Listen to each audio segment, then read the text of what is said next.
Njalo nomukelo indaba ngalesi sikhathi kuthiwa ngezithuba ke zezikhathi zabo9 ekseni namhlanje amadoda abehlume ezingovolo agaseleke lapha kulomgwaqo esikona njengamanje noza kwethu ngizozama ukusuka nje kancane esithombeni ngicele uRaymond Mpela tshengisa umukelo ekhaya ukuthi kwenzakalani njengamanje esithombeni sakho uyabona ke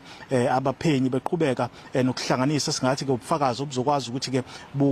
bukwazi ke ukuthola ukuthi ngakube senzakale kanjani lesigameko esikwaziyo ke njengamanje phungula ukuthi amadoda behlume azingovolo aqhumise le moto yemali ngenhloso yokuzama ukuyishisa ukuthi akwazi ukuthola imali ngaphakathi kepha ke abakwazanga ukuyithola imali bengaphakathi abakwazile ukwenza esikuzwa ngamaphoyisa kuleli qophelo ukuthi bakwaze ukuthatha ibhamu esingathi ke ezohlobo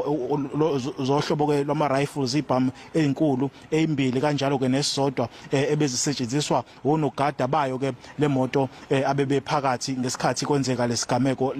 labasolwa ke abalenganiselwa ke esingathi babe yishumi nane bakwazile emva kwalokho ukuthi babaleke base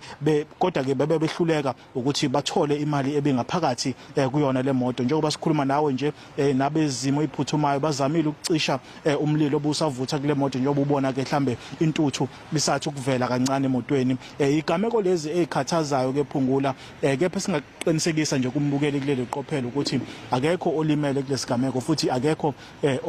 olahlekelwe impilo yakhe ngenxa yaso lesigameko amaphoyisa esifundazweni KwaZulu-Natal athe ke asephuma inqina ukuzama ukuthungatha labasolwa abathintekayo kulesigameko esingakubalula nje phungula ukuthi ngonyaka ka2024 amaphoyisa lapha eNingizimu Afrika athe zingaphezulu kwamakhulu amabili izigameko esifuze lezi zokudunwa kwemoto ezithutha imali isifundazwe ke KwaZulu-Natal sona esinezigameko eziningi njengoba phela zilinganiselwa kuma-percent angu-27 bese silandelwa ke isifundazwe sase-Gauteng kanjalo nesifundazwe sase-Eastern Cape izona ke izifundazwe ezinezigameko eziningi ke lezi ezilokhu zibalulwa kulezi zigameko kepha amaphoyisa KwaZulu-Natal aqinisekisile ukuthi yebo